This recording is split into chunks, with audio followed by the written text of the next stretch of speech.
20 अक्टूबर से supreme court of Pakistan के अंदर एक ऐसा ज़बरदस्त केस चलने वाला है कि जिसके बाद सारी आवाम टेलीविज़न स्क्रीनों के साथ जुड़ जाएगी और रोज़ाना की बुनियाद पर देखा जाएगा कि अब इस केस का क्या फ़ैसला होता है। हुकूमत वक्त ने कल से ये कहना शुरू कर दिया है कि अब सुप्रीम कोर्ट ऑफ पाकिस्तान का रियल टेस्ट शुरू होने वाला है। इससे पता चल जाएगा कि कौन कौन इमरान खान साहब का सहूलतकार है और सहूलतकारों के सारे चेहरे आवाम के सामने आ जाएंगे। गवर्नमेंट शादियाने बजा रही है इस फैसले के बाद कि 20 अक्टूबर से एक समाअत शुरू हो रही है। अब सवाल ये कि 20 अक्टूबर से समाअत किस केस की शुरू हो रही है, उसकी बैकग्राउंड में थोड़ा सा मैं आपको पीछे लेकर जाऊंगा। आपको याद होगा कि इमरान खान साहब ने 25 मई को एक लॉन्ग मार्च किया था।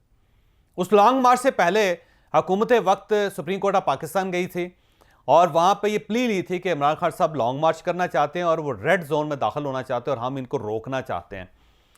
तो supreme court of Pakistan direction they. Supreme court of Pakistan ने उस वक्त डायरेक्शन दी थी और बहुत बड़ा बेंच था, उसमें चीफ जस्टिस साहब खुद भी उसमें मौजूद थे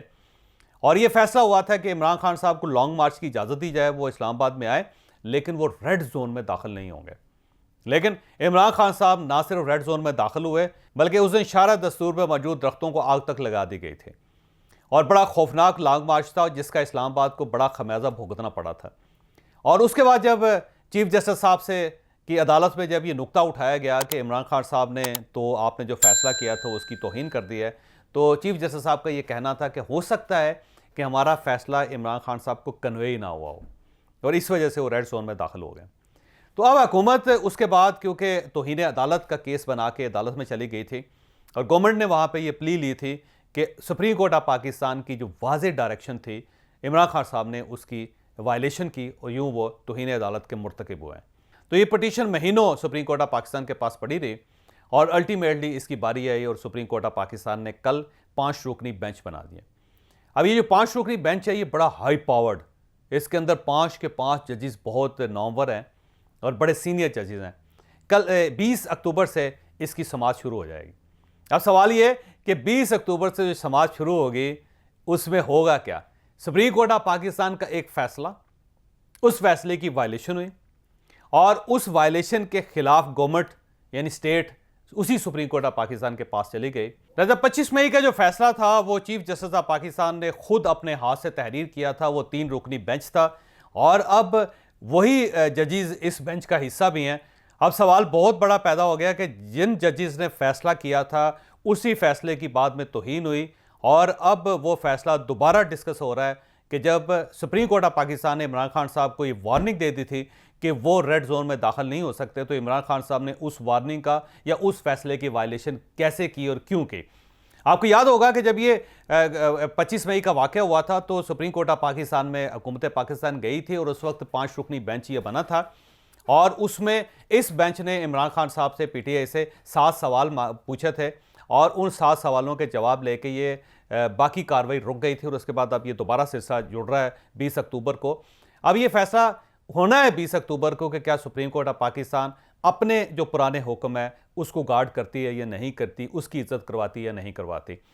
अब अगर इमरान खान साहब को रिलीफ मिल जाता है सुप्रीम कोर्ट ऑफ पाकिस्तान से तो फिर पाकिस्तान मुस्लिम लीग नून का एक पुराना नैरेटिव है कि कुछ जजेस हैं जो हमेशा इमरान खान साहब को फेस सेविंग देते हैं, उनको सपोर्ट करते हैं। फिर पाकिस्तान मुस्लिम लीग नून की तरफ से ये प्रोपेगेंडा किया जाएगा, पाकिस्तान पीपल्स पार्टी भी करेगी कि देख लें जी वही जजेस हैं, वही बेंच है और वही बेंच एक फैसला करता है और उसी फैसले को इमरान खान साहब वायलेट करते हैं, फिर वही बेंच उस पर खामोश रहता है, फिर वही बेंच उनकी फेवर में फैसला कर देता है। तो वो जो सहूलतकारी का इल्ज़ाम सुप्रीम कोर्ट ऑफ पाकिस्तान पे पाकिस्तान मुस्लिम लीग नून और पाकिस्तान पीपल्स पार्टी लगाती रही वो इस बार भी लगाया जाएगा और एक आवाम के अंदर, मीडिया के अंदर ये तासुर उभारने की कोशिश की जाएगी कि सहूलतकारी असल इमरान खान साहब को सुप्रीम कोर्ट ऑफ पाकिस्तान से हो रही है। तो आने वाले दिनों में ये जो फैसला है ये बड़ा ही इंपॉर्टेंट हो जाएगा। इसमें जो ही जजेस के सामने वकला बोलेंगे और उसके टिकट चलना शुरू होंगे, फिर यही आफरीदी साहब जो पिछली बार हेयरिंग में उन्होंने थोड़ा सा अपना डिफरेंस ऑफ ओपिनियन भी किया था अपने कोलीग्स के साथ, वो भी हाईलाइट होगा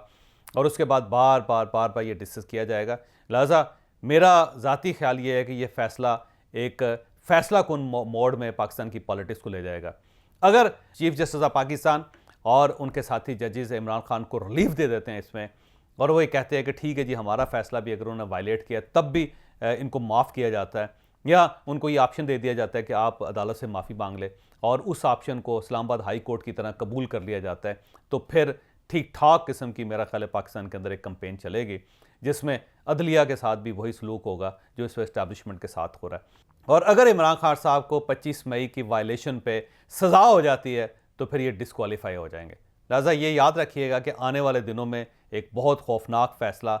आइदर वे या अदर वे जो भी आएगा उसका कुछ ना कुछ खमियाजा पाकिस्तान की पॉलिटिक्स को भुगतना पड़ेगा। इमरान खान साहब को रिलीफ मिलता है तब भी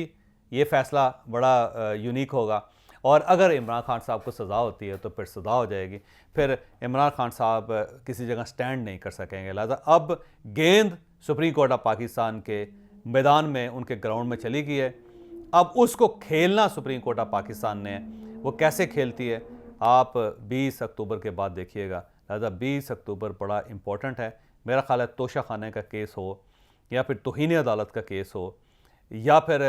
दहशतगर्दी का पर्चा हो इमरान खान साहब के ख़िलाफ़, लेकिन वो सारे केस एक साइड पे हो जाएंगे और सुप्रीम कोर्ट ऑफ पाकिस्तान का ये केस ज़्यादा इंपॉर्टेंस इख्तियार कर लेगा आने वाले दिनों में। आप आज़म स्वाति साहब को भी भूल जाएंगे।